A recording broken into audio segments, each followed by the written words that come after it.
सूरत के डिंडोली पुलिस थाना क्षेत्र में एक युवक की हत्या की वारदात से हड़कंप मच गया। सूरत के डिंडोली इलाके के महादेव नगर के आरोग्य केंद्र वाली गली में हुई हत्या के बाद डिंडोली क्षेत्र में हड़कंप मच गया। सूरत की डिंडोली पुलिस तब दौड़ी जब युवक के सीने पर घाव कर बेरहमी से हत्या कर दी गई। अंश आनंद सिरसाट नामक 19 वर्षीय युवक की हत्या कर उसे मौत के घाट उतार गया। कुछ समय पहले अंश आनंद सिरसाट नशा मुक्ति केंद्र के इलाज कराकर घर लौटे थे। इस हत्याकांड में सूरत सिटी के डिंडोली पुलिस मौका वारदात पर पहुंची और सीसीटीवी कैमरे की जांच की और हत्या करने वाले आरोपियों की गिरफ्तारी के लिए छानबीन हाथ ली।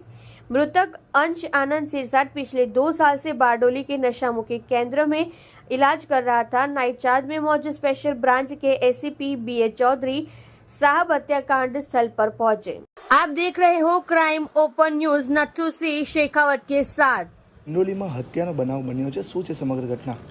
ડિંડોલી પોલીસ સ્ટેશન વિસ્તારમાં મહાદેવનગર 2 સોસાયટીમાં એક હત્યાનો બનાવ બન્યો છે। આ બનાવમાં અંશ નામના એક વ્યક્તિની હત્યા થઈ છે। એ અંશ અહીંયા એકાદ મહિનાથી આવ્યો હતો। પહેલાં એ બારડોલીમાં એક નશામુક્તિ કેન્દ્રમાં એડમિટેડ હતો એવી એ માહિતી પોલીસને આપવામાં આવી છે। પોલીસ આ બાબતે તપાસ કરી રહી છે કે એ કેટલો સમય ત્યાં એડમિટેડ હતો, ત્યાંથી આવન જાવન કરતો હતો કે ત્યાં સળંગ એડમિટેડ હતો। આ ઉપરાંત જે અંશ સાથે જોડાયેલા લોકો છે એ કોણ કોણ હોઈ શકે એની પણ અમે તપાસ કરી રહ્યા છીએ।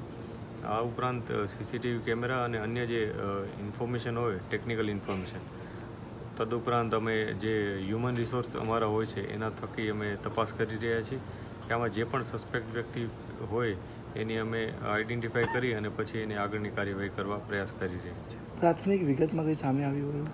હાલમાં જે વિગત છે એ મુજબ આ વ્યક્તિ એકાદ મહિના પહેલાં બારડોલીમાં નશામુક્તિ કેન્દ્રમાં એડમિટેડ હતો અને ત્યાં ટ્રીટમેન્ટ લઈ રહ્યો હતો, પરંતુ ત્યાં સળંગ ટ્રીટમેન્ટ હતી કે અહીંયા આવતો જતો હતો એ અમે તપાસ કર્યા છે।